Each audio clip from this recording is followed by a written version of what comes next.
जय श्री राम दोस्तों, welcome back to our channel. आशा करती हूँ आप सब बहुत अच्छे होंगे। तो आज मैं शुरू कर रही हूँ हमारे रामचरितमानस सीरीज़ के पार्ट बाल और हम आगे की कथा को शुरू करेंगे मास पारायण सेकंड। और चलिए बिना देरी के शुरू करते हैं। मास पारायण दूसरा विश्राम।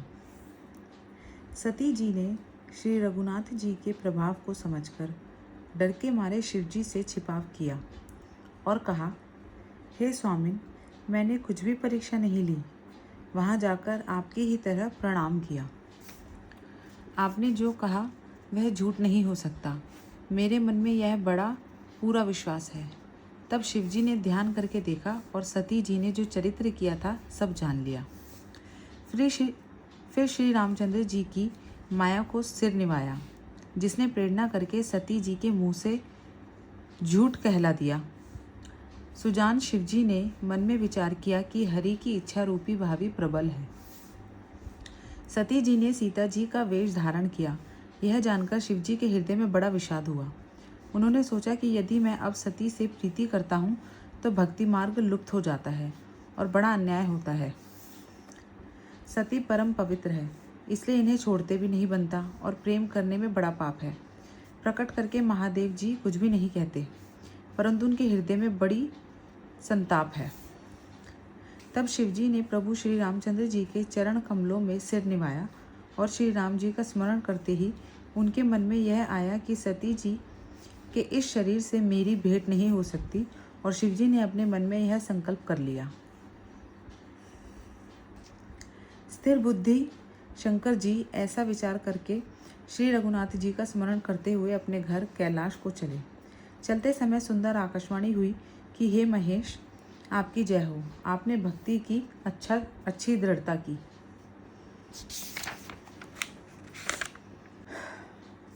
आपको छोड़कर दूसरा कौन ऐसी प्रतिज्ञा कर सकता है। आप श्री रामचंद्र जी के भक्त हैं, समर्थ हैं और भगवान हैं। इस आकाशवाणी को सुनकर सती जी के मन में चिंता हुई और उन्होंने सकुचाते हुए शिव जी से पूछा, हे कृपालु, कहिए आपने कौन सी प्रतिज्ञा की है। हे प्रभु, आप सत्य के धाम और दीन दयालु हैं। यद्यपि सती जी ने बहुत प्रकार से पूछा, परंतु त्रिपुरारी शिव जी ने कुछ न कहा। सती जी ने हृदय में अनुमान किया कि सर्वज्ञ शिव जी सब जान गए। मैंने शिव जी से कपट किया। स्त्री स्वभाव से ही मूर्ख और बेसमझ होती है। प्रीति की सुंदर रीति देखिए कि जल भी दूध के समान भाव बिकता है, परंतु फिर कपट रूपी खटाई पड़ते ही पानी अलग हो जाता है और स्वाद प्रेम रह जाता है। अपनी करनी को याद करके सती जी के हृदय में इतना सोच है और इतनी अपार चिंता है कि जिसका वर्णन नहीं किया जा सकता। उन्होंने समझ लिया कि शिवजी कृपा के परम अथाह सागर हैं, इससे प्रकट में उन्होंने मेरा अपराध नहीं कहा। शिवजी का रुख देखकर सती जी ने जान लिया कि स्वामी ने मेरा त्याग कर दिया और वे हृदय में व्याकुल हो उठी। अपना पाप समझकर कुछ कहते नहीं बनता, परंतु हृदय भीतर ही भीतर कुम्हार के आवे के समान अत्यंत जलने लगा। वृषकेतु शिवजी ने सती को चिंतायुक्त जानकर उन्हें सुख देने के लिए सुंदर कथाएं कही। इस प्रकार मार्ग में विविध प्रकार के इतिहासों को कहते हुए विश्वनाथ कैलाश जा पहुँचे।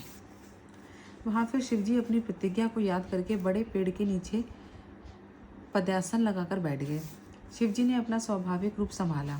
उनकी अखंड और अपार समाधि लग गई। तब सती जी कैलाश पर रहने लगी। उनके मन में बड़ा दुख था। इस रहस्य को कोई कुछ भी नहीं जानता था। उनका एक एक दिन युग के समान बीत रहा था। सती जी के हृदय में नित्य नया और भारी सोच हो रहा था कि मैं इस दुख समुद्र के पार कब जाऊंगी।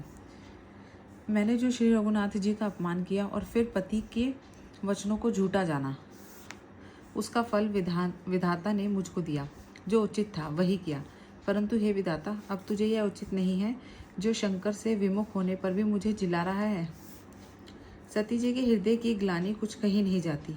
बुद्धिमती सती जी ने मन में श्री रामचंद्र जी का स्मरण किया और कहा, हे प्रभु, यदि आप दीन दयालु कहलाते हैं और वेदों ने आपका यह यश गाया है कि आप दुखों को हरने वाले हैं, तो मैं हाथ जोड़कर विनती करती हूँ कि मेरी यह देह जल्दी छूट जाए। यदि मेरे शिवजी के चरणों में प्रेम है और मेरा यह व्रत मन, वचन और कर्म से सत्य है, तो हे सर्वदेशी प्रभु सुनिए और शीघ्र वह उपाय कीजिए जिससे मेरा मरण हो और बिना ही परिश्रम यह असहत्र विपत्ति दूर हो जाए। दक्ष सुता सती जी इस प्रकार बहुत दुखित थी। उनको इतना दारुण दुख था कि जिसका वर्णन नहीं किया जा सकता। 87,000 वर्ष बीत जाने पर अविनाशी शिवजी ने समाधि खोली। शिवजी राम नाम का स्मरण करने लगे।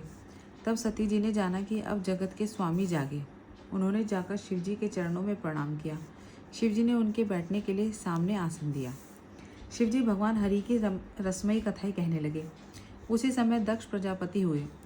ब्रह्मा जी ने सब प्रकार से योग्य देख समझकर दक्ष को प्रजापतियों का नायक बना दिया। जब दक्ष ने इतना बड़ा अधिकार पाया तब उनके हृदय में अत्यंत अभिमान आ गया। जगत में ऐसा कोई नहीं पैदा हुआ जिसको प्रभुता पाकर मद न हो। दक्ष ने सब मुनियों को बुला लिया और वे बड़ा यज्ञ करने लगे। जो देवता यज्ञ का भाग पाते हैं, दक्ष ने उन सबको आदर सहित निमंत्रित किया। किन्नर, नाग, सिद्ध, गंधर्व और सब देवता अपनी अपनी स्त्रियों सहित चले।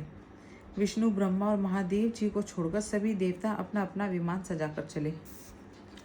सती जी ने देखा अनेकों प्रकार के सुंदर विमान आकाश में चले जा रहे हैं। देव सुंदरियां मधुर गान कर रही हैं, जिन्हें सुनकर मुनियों का ध्यान छूट जाता है। सती जी ने विमानों में देवताओं के जाने का कारण पूछा। तब शिवजी ने सब बातें बतलाई। पिता के यज्ञ की बात सुनकर सती कुछ प्रसन्न हुई और सोचने लगी कि यदि महादेव जी मुझे आज्ञा दे तो इसी बहाने कुछ दिन पिता के घर जाकर रहूं। क्योंकि उनके हृदय में पति द्वारा त्यागी जाने का बड़ा भारी दुख था, पर अपना अपराध समझकर वे कुछ कहती न थी। आखिर सती जी भय, संकोच और प्रेम रस में सनी हुई मनोहर वाणी से बोली, हे प्रभु, मेरे पिता के घर बहुत बड़ा उत्सव है। यदि आपकी आज्ञा हो तो हे कृपा धाम, मैं आदर सहित उसे देखने जाऊं। शिवजी ने कहा, तुमने बात तो अच्छी कही, यह मेरे मन को भी पसंद आई, पर उन्होंने न्योता नहीं भेजा, यह अनुचित है। दक्ष ने अपनी सब लड़कियों को बुलाया है, किंतु हमारे वैर के कारण उन्होंने तुमको भी बुला दिया। एक बार ब्रह्मा की सभा में हमसे अप्रसन्न हो गए थे, उसी से वे अब भी हमारा अपमान करते हैं। हे भवानी, जो तुम बिन बुलाए जाओगी तो न शील स्नेह ही रहेगा और न मान मर्यादा ही रहेगी। यद्यपि इसमें संदेह नहीं कि मित्र, स्वामी, पिता और गुरु के घर बिना बुलाए भी जाना चाहिए, तो भी जहाँ कोई विरोध मानता हो उसके घर जाने से कल्याण नहीं होता। शिवजी ने बहुत प्रकार से समझाया, पर होनहारवश सती के हृदय में बोध नहीं हुआ। फिर शिवजी ने कहा कि यदि बिना बुलाए जाओगी तो हमारी समझ में अच्छी बात ना होगी। शिवजी ने बहुत प्रकार से कहकर देख लिया, किंतु जब सती किसी प्रकार से भी नहीं रुकी, तब त्रिपुरारी महादेव जी ने अपने मुख्य गणों को साथ देकर उनको विदा कर दिया। भवानी जब पिता दक्ष के घर पहुंची, तब दक्ष के डर के मारे किसी ने उनकी आवभगत नहीं की। केवल एक माता भले ही आदर से मिली, वही ने बहुत मुस्कुराती हुई मिली। दक्ष ने तो उनकी कुछ कुशलता तक न पूछी। सती जी को देखकर उल्टे उनके सारे अंग जल उठे। तब सती जी ने जाकर यज्ञ देखा तो वहाँ कहीं शिवजी का भाग दिखाई नहीं दिया। तब शिवजी ने जो कहा था वह उनकी समझ में आया। स्वामी का अपमान समझकर सती का हृदय जल उठा। पिछला दुख उनके हृदय में उतना नहीं व्यापा था जितना महान दुख इस समय हुआ। यद्यपि जगत में अनेक प्रकार के दारुण दुख हैं, तथापि जाति अपमान सबसे बढ़कर कठिन है। यह समझकर सती जी को बड़ा क्रोध आया। माता ने उन्हें बड़ा प्रकार से समझाया बुझाया, परंतु उनसे शिवजी का अपमान सहा नहीं गया। इससे उनके हृदय में कुछ भी प्रबोध नहीं हुआ। तब वे सारी सभा को हठपूर्वक डांटकर क्रोध भरे वचन बोली, हे सभासदों और सब मुनीश्वरों, सुनो। जिन लोगों ने यहाँ शिवजी की निंदा की या सुनी है, उन सबको उसका फल तुरंत ही मिलेगा और मेरे पिता दक्ष भी भली भांति पछताएंगे। जहाँ संत, शिवजी और लक्ष्मीपति विष्णु भगवान की निंदा सुनी जाए, वहाँ ऐसी मर्यादा है कि यदि अपना वश चले तो उसकी भी जीभ काट लें और नहीं तो कान मूंदकर वहाँ से भाग जाएं। त्रिपुर दैत्यों को मारने वाले भगवान महेश्वर संपूर्ण जगत के आत्मा हैं। वे जगत पिता और सबका हित करने वाले हैं। मेरा मंदबुद्धि पिता उनकी निंदा करता है और मेरा यह शरीर दक्ष ही के वीर्य से उत्पन्न है। इसलिए चंद्रमा को ललाट पर धारण करने वाले वृषकेतु शिवजी को हृदय में धारण करके मैं इस शरीर को तुरंत ही त्याग दूंगी। ऐसा कहकर सती जी ने योगाग्रीमो अपना शरीर भस्म कर डाला। सारी यज्ञशाला में हाहाकार मच गया। सती का मरण सुनकर शिवजी के गण यज्ञ विध्वंस करने लगे। यज्ञ विध्वंस होते देखकर मुनीश्वर भृगु जी ने उसकी रक्षा की। ये सब समाचार शिवजी को मिले। तब उन्होंने क्रोध करके वीरभद्र को भेजा। उन्होंने वहां जाकर यज्ञ विध्वंस कर डाला और सब देवताओं को यथोचित फल दंड दिया। दक्ष की जगत प्रसिद्धि वही गति हुई जो शिवद्रोही की हुआ करती है। यह इतिहास सारा संसार जानता है, इसलिए मैंने संक्षेप में वर्णन किया। सती ने मरते समय भगवान हरि से यह वर मांगा कि मेरा जन्म जन्म में शिवजी के चरणों में अनुराग रहे। इसी कारण उन्होंने हिमाचल के घर जाकर पार्वती के शरीर से जन्म लिया। जब से उमा जी हिमाचल के घर जन्मी, तब से वहाँ सारी सिद्धियाँ और संपत्तियाँ छा गई। मुनियों ने जहाँ तहाँ सुंदर आश्रम बना लिए और हिमाचल ने उनको उचित स्थान दिया। उस सुंदर पर्वत पर बहुत प्रकार के सब नए नए वृक्ष सदा पुष्प फलयुक्त हो गए और वहाँ बहुत तरह की मणियों की खानें प्रकट हो गई। सारी नदियों में पवित्र जल बहता है और पक्षी पशु भ्रमर सभी सुखी रहते हैं। सब जीवों ने अपना स्वाभाविक वैर छोड़ दिया और पर्वत पर सभी परस्पर प्रेम करते हैं। पार्वती जी के घर आ जाने से पर्वत ऐसा शोभायमान हो रहा है जैसे राम भक्तों को पाकर भक्त शोभायमान होता है।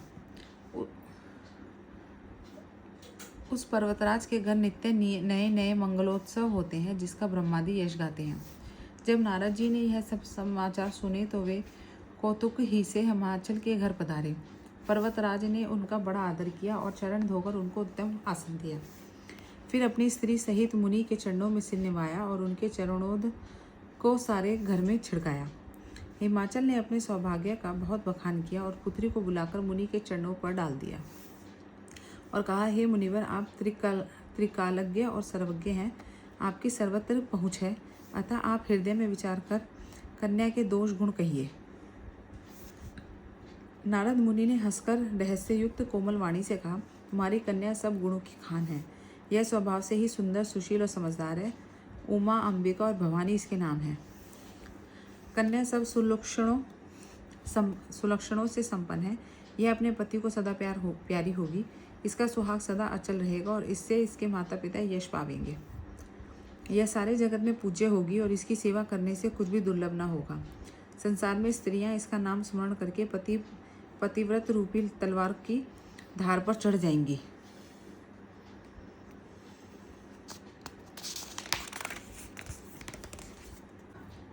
हे पर्वतराज, तुम्हारी कन्या सुलक्षणी है। अब इसमें जो दो चार अवगुण हैं उन्हें भी सुन लो। गुणहीन, मानहीन, माता पिता विहीन, उदासीन, संशयहीन, योगी जटाधारी, निष्काम हृदय, नंगा और अमंगल वेश वाला, ऐसा पति इसको मिलेगा। इसके हाथ में ऐसी ही रेखा पड़ी है। नारद मुनि की वाणी सुनकर और उसको हृदय में सत्य जानकर पति पत्नी को दुख हुआ और पार्वती जी प्रसन्न हुई। नारद जी ने भी इस रहस्य को नहीं जाना, क्योंकि सबकी बाहरी दशा एक सी होने पर भी भीतरी समझ भिन्न भिन्न थी।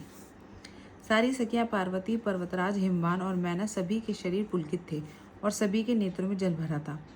देवऋषि के वचन असत्य नहीं हो सकते। पार्वती ने उन वचनों को हृदय में धारण कर लिया। उन्हें शिवजी के चरण कमलों में स्नेह उत्पन्न हो आया, परंतु मन में यह संदेह हुआ कि उनका मिलना कठिन है। अवसर ठीक न जानकर उमा ने अपने प्रेम को छुपा लिया और फिर वे सखी की गोद में जाकर बैठ गई। देवऋषि की वाणी झूठी न होगी, यह विचार कर हिमवान, मैना और सारी चतुर सखियां चिंता करने लगी।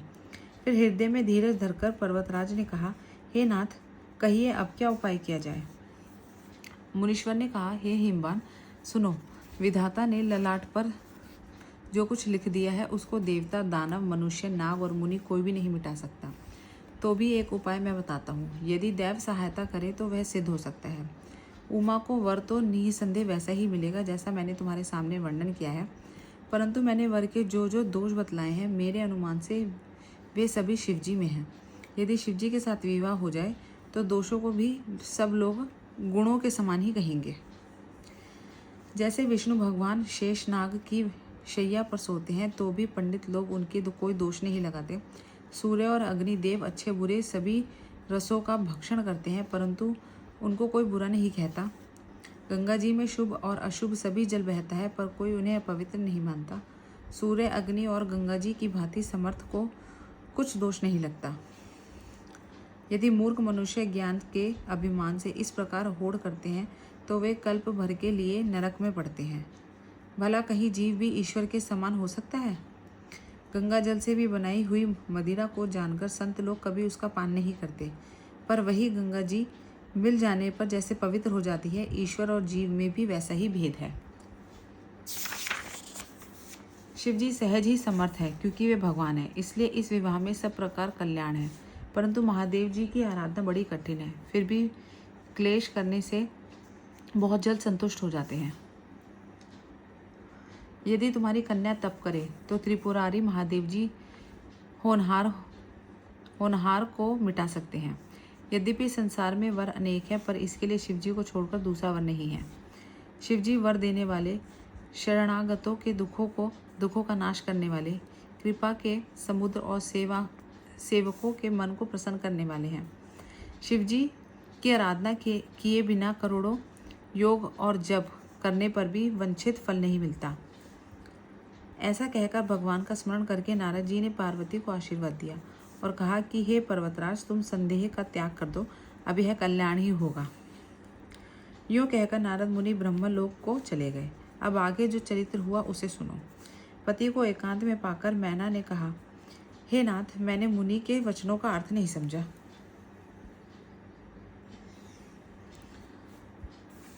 जो हमारी कन्या के अनुकूल घर, वर और कुल उत्तम हो तो विवाह कीजिए, नहीं तो लड़की चाहे कुंवारी ही रहे। मैं अयोग्य वर के साथ उसका विवाह नहीं करना चाहती, क्योंकि हे स्वामिन, पार्वती मुझको प्राणों के समान प्यारी है। यदि पार्वती के योग्य वर न मिला तो सब लोग कहेंगे कि पर्वत स्वभाव से ही जड़ मूर्ख होते हैं। हे स्वामी, इस बात को विचार कर ही विवाह कीजिएगा, जिसमें फिर पीछे हृदय में संताप न हो। तो चलिए दोस्तों, हम रामचरितमानस बालकांड सीरीज़ डे 7 को यहीं पर ख़त्म करते हैं आज के लिए। आशा करती हूँ आपको मेरे साथ यह पाठ करके बहुत अच्छा लग रहा होगा। और अगर आपने मेरे चैनल को लाइक, शेयर, सब्सक्राइब नहीं किया तो प्लीज़ कर दीजिए, ताकि आप मेरे आने वाले वीडियोज़ को मिस ना करें। और तब तक अपना ध्यान रखिए। मैं मिलती हूँ आपसे अगले वीडियो में। धन्यवाद। जय श्री राम।